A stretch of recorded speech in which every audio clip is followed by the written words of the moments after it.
This is quick haiku. To see the future, do you look through the mirror or in the window?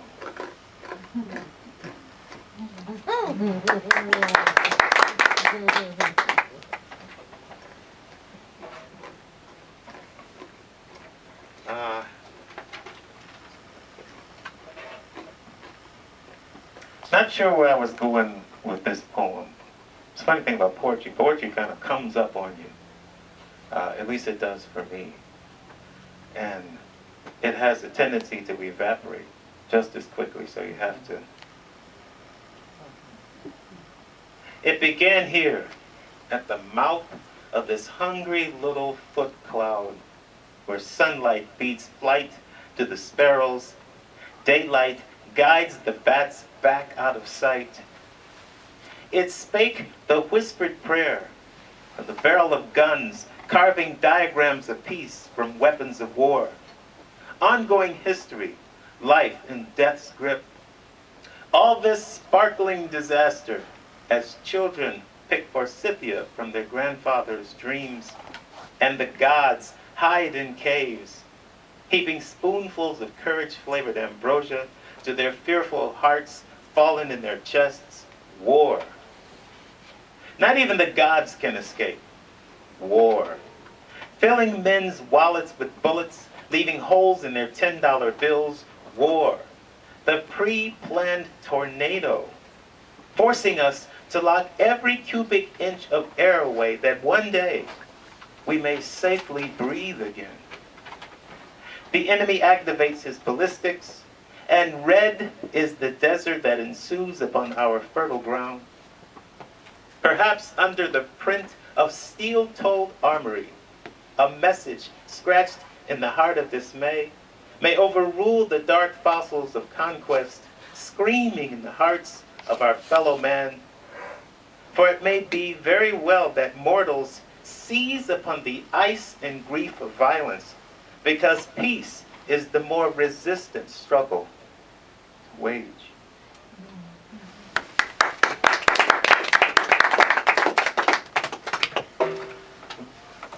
I once saw what's called Tuvan throat singers. Anybody familiar with that? What is it? What is it? What? They're called Cuban throat. Tuvan, and I'm not sure where the country is. I think it's in Baisa over in China, something north of China. And they have this way of singing with their throats, and they can do it continuously. Yeah. Oh yeah, that's in Kazakhstan and Kyrgyzstan. Yeah, Kazakhstan, yeah. And they have they can actually do two tones at once. Yeah, it's really neat. It's fascinating. And they just sit there, oh. I heard them in a church, and the place was packed out. The closest I could get was like the last row, you know. And it was just, you could hear a pin drop. Amazing. And I wrote a poem. It's called The Voice. His is the voice as instrument, swimming the molecules, flexing, vexing, single tone, double tone, triple tone, brace, heavy, earthy, guttural, the blush and makeup and deep base-rooted foundation. At first, careful, smooth, the notes pressed to our essence, and then fearless, loud. The sound is removed, pulled out of our ears, and in one vocal bound, he lofts into gold-gilded ascension, climbing the acoustic Milky Way, pinging the stars, leaving a trail of sparkles splashing from the tail of his beautiful musical horse. This trusty steed flaps gifted wings, soaring over the celestial. His rider, a lyrical nomad, sings, signing his name on the solar skyway, his melodic identity through the cosmos, to whom he bequeaths his orbital signature. He rides high, towering behind the backdrop of the galaxy, on the majestic march of his intergalactic parade. And slowly, as the volume quells to a simmer, the vibrant message fellowships in innocent with the liquid of the river's dance, the resulting rinse intimate, flavorful. And while the trace footsteps of the outdoors go vanishing by, he stops, turns, circles around with touchless hands, reaches to our insides, and like a soft pillow, supports our souls.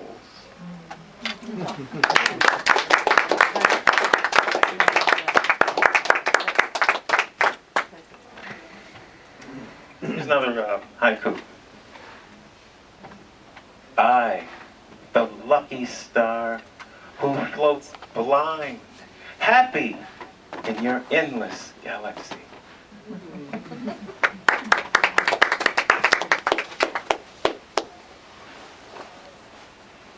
I think I read this one before, but I'm going to read it again. It's called Just for Fun. Life, cycle dance, elks bugle. I am a country dog. My mouth full of city hunt. Molars clamp into winged victory. Nimble footpaths sloop through underbrush. Outclass hunters and shooters, guns and gear. No other dog can strut my strut. If he does, I will bite him.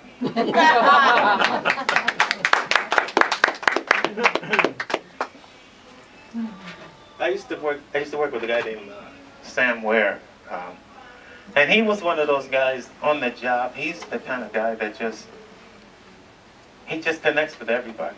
He's not the boss, you know. He's not the lowest guy on the totem pole. He just has every job has that guy. Sam was that guy.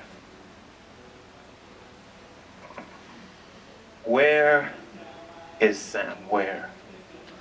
I'm aware that wherever he is wearing a wary look, born out of wear and tear. No matter the weather, whether favorable or not, wherefore, out of nowhere comes the question, where is Sam Ware? He could be anywhere. Nicely done. Nicely done. I'm a television junkie, I admit that. And I kind of blame my dad on it because my father would fix television sets back in the 60s. And he'd have like 3 or 4 of them. You know, and the smell of solder, you know, this, you know, with these, and we'd go to the parts shop all the time, faster. And as the years went by, I graduated to a satellite dish.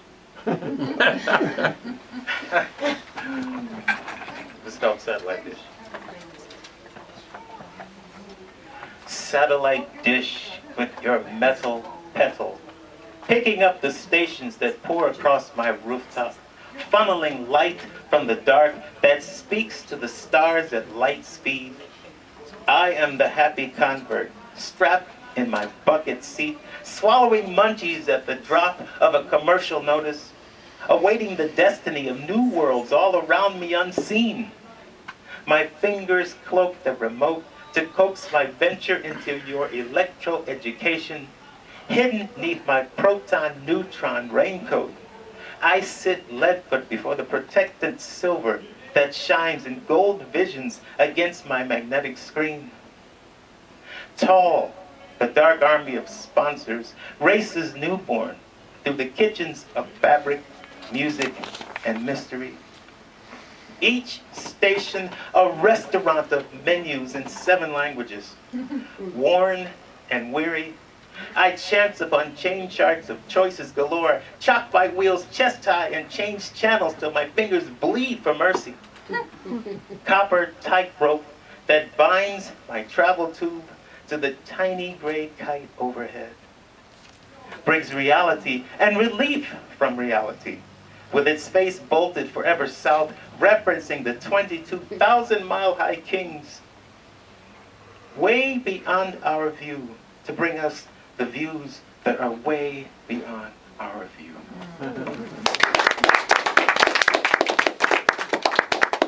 My poetry is running away from me here. I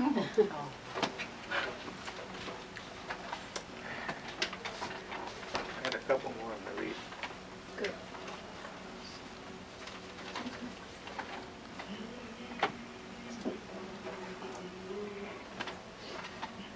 One of my big bucket list dreams is to go to Europe.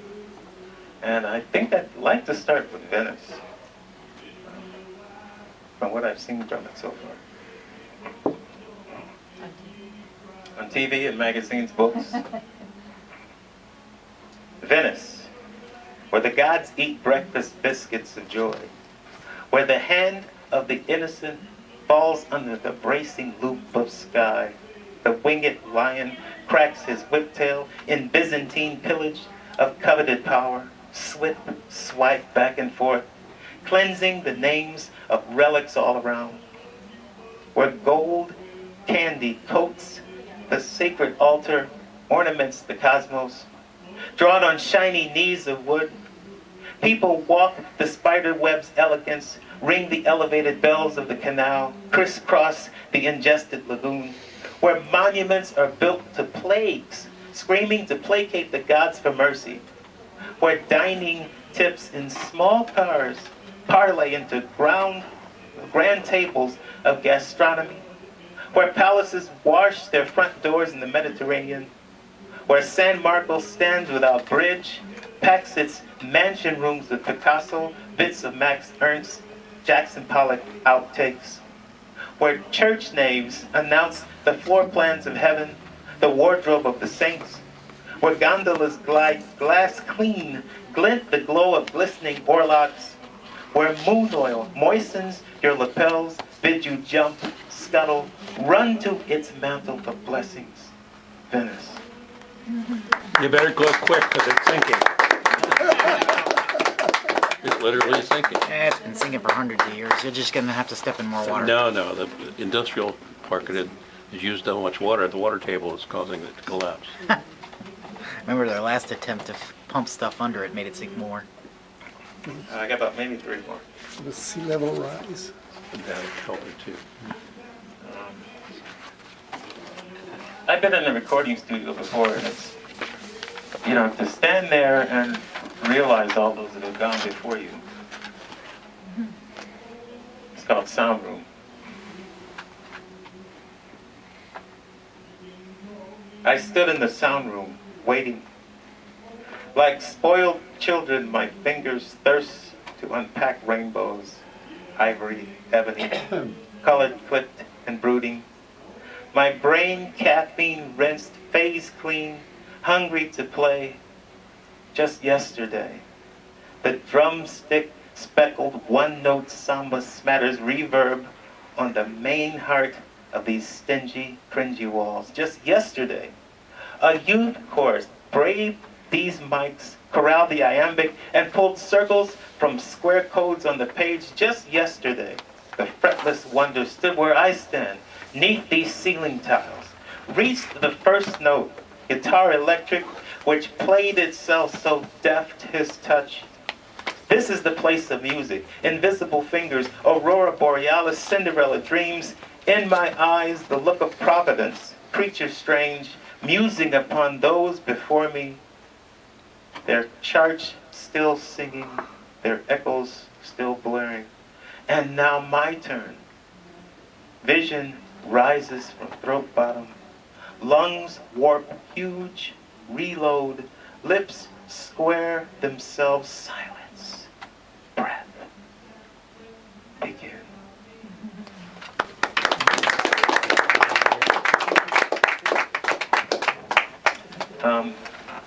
Long Island Railroad, it's of course in one of the trains in New York City, and it's gas powered.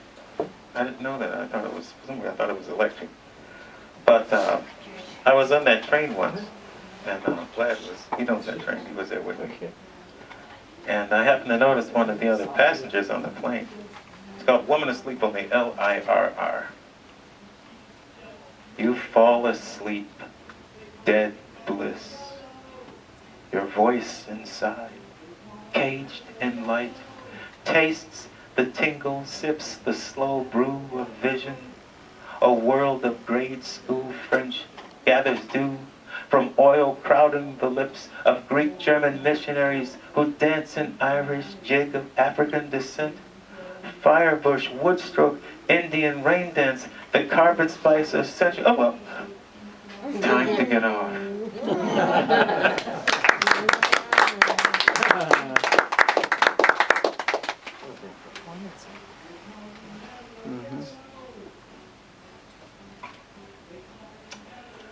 this is going to be my last poem here. And again, I'm not sure where this came from, why I wrote it. But this poem, I know, this is one of those poems that I just had to get out. So, it's called Mothers and Children. It's called what? Mothers and Children.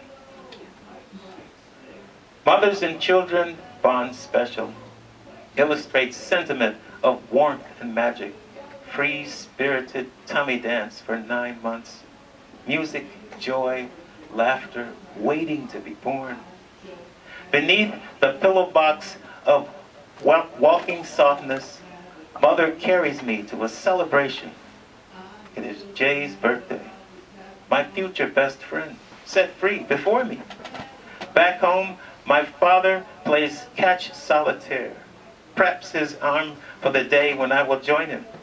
Sees me brave, unafraid, jovial, to kick, tackle, stand on beach ball merriment. Back home, grandma cuts slices of love from grandpa, lemon cake. I too share from the sweetness of blessings with heaps of goo-gobs of friends. Back home, mother sang songs in every language while I slept in her arms. My dreams imported from hands I have yet to explore. And so here is my thanks, falling headlong through the flaky forest of distance, through the mountain valleys of silence, through the sugar-coated memories creeping in March step. Here is my thanks, hovering storybook without a last page, rotary storybook rounding the curves, enlisted storybook on an inexhaustible mission. Here is my thanks. When next you see me, my grin will be 6 lanes wide. My smile will be permanent. My mouth will bellyache with joy. Thank you.